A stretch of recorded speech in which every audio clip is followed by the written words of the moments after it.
This IO12 plant is an example of that. It's going to be producing, somewhere around the 200 metric ton kind of market. And we have opportunities with good partners that we're evaluating in multiple areas to build these types of bigger plants.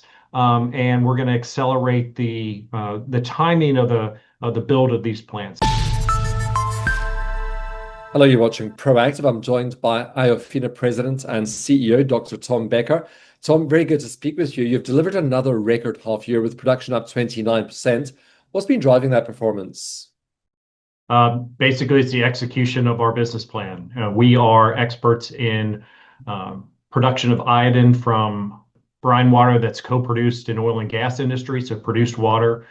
We have 8 operating plants, and it's executing our technology and continue to expand our plants. So when we're looking at the first half of this year, we made a little under 394 metric tons of production of our crystalline iodine, up 29% year on year, as you stated. And the execution of our plants, the building of new plants on a regular basis has been good. And really, our employees doing what they need to do and being focused on and committed to Iofina.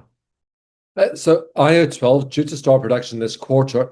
How important is that plant to Iofina's next phase of growth, Tom?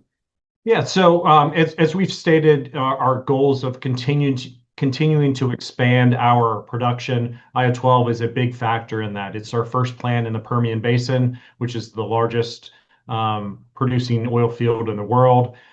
This plant we anticipate to be open sometime late in the third quarter. Producing somewhere between 170 and 220 metric tons. So when we look at the big picture of our operations, this is just the next phase of our growth. It's a little bit larger plant than what we've seen in Oklahoma.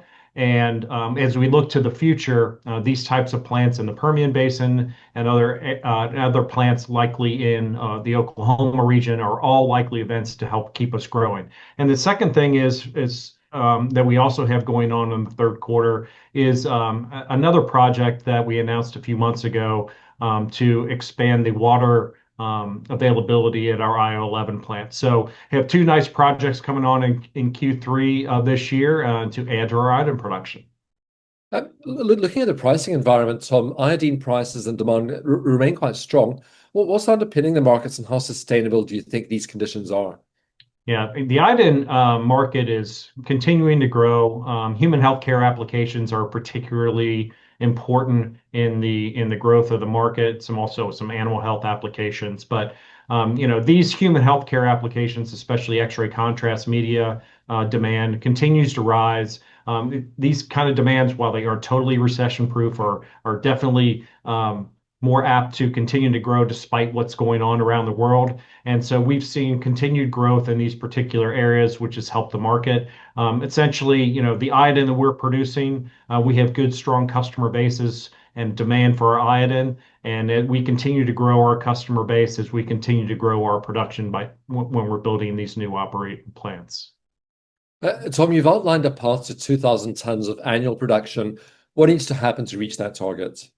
Yeah, so we are basically the only manufacturer that's taking produced water and extracting iodine from it. We have a good track record of these 8 operating plants that we've built over time, and we've done a nice job of continuing to expand our footprint and our iodine production. What's taking us to the next level is having good partners in new areas with opportunities to process a lot more water. This IO12 plant is an example of that. It's going to be producing, somewhere around the 200 metric ton kind of market. And we have opportunities with good partners that we're evaluating in multiple areas to build these types of bigger plants. And we're going to accelerate the timing of the build of these plants. We can build a plant within about 9-month period of time. Over the last few years, we've built a plant a year, and we're going to accelerate that growth plan here moving forward in order for us to hit that goal of our road to 2,000 metric tons.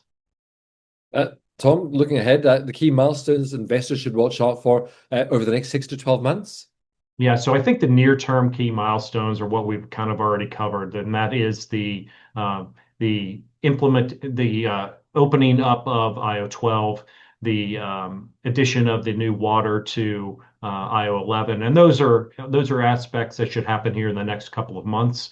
And beyond that, the key for us is continuing to build these opportunities. So we do anticipate building more iodine plants. We're using the cash that we have from our existing plants in order to build these operations. And for us, in order to get to that 2,000, we need to continue to build plants. So in the near term, execution of IO12 with the pipeline to IO11 and starting to build on new iodine plants. Tom, I hope you'll continue to keep us updated with your progress. Thank you very much for speaking with us today. My pleasure. Thanks. Dr. Tom Becker, the President and CEO of Iofina.